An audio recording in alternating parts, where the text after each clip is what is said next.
So anyway, we all started playing with our dogs a lot more. We all had a dog. That was before I invented a horse, which obviously I evolved out of a dog because we were all riding our dogs, and these dogs couldn't carry a lot of us. But anyway, so we'd be playing with our dogs, and then the dog would look a little cold or hot or whatever. I mean, we thought he was embarrassed probably.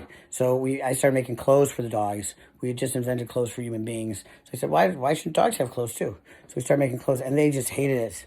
They'd rip it to pieces. They'd be itching themselves. They'd be going nuts over it. And the only part of the clothing that I could get them to keep on was a collar, like a choker around their neck.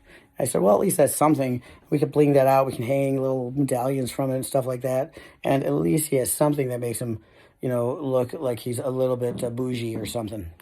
So we kept that. And then we'd be playing with these dogs, be in like our backyard, and they'd run away.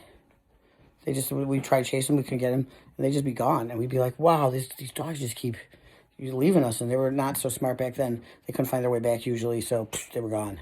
And later they got more sophisticated. Some of them could find their way back. But I said, we need something to keep these dogs near us. Oh, I know. Why don't we tie a rope to the choker we made? We tied it on the, that what we're calling the collar, because the collie was the first one we put it on. So we named it after the collie, so it's a collar. And we tied this rope to it. And we said, we're going to unleash the dog now and see if he runs away.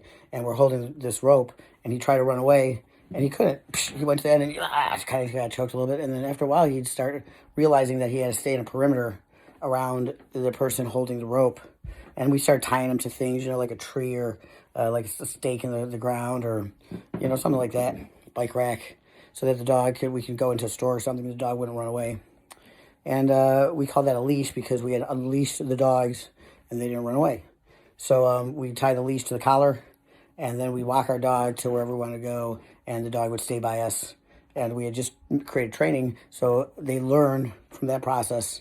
And the whole leash collar became a big part of the training process, along with giving them food. And we were able to get dogs to pretty much do everything. And, we were having them run our government for a while. I mean, we were doing nothing. We were getting pretty lazy. So we had to, after a while, we had to take back over from the dogs.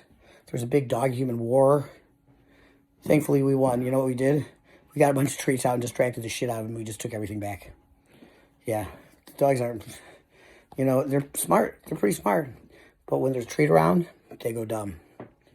They go dumb. Pretty easy. It was a pretty easy war. It lasted like about 25 minutes.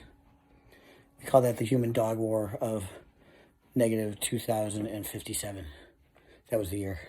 Do you guys remember it? No. I'm the only one who was around. Me and Hercules, we were sitting up on top of our thrones. We built some thrones, and we were watching this war happen and laughing hysterically. It was funny. Anyway, you guys just have to imagine it. Probably had to be there. That's it. Secret origin of leashes and collars.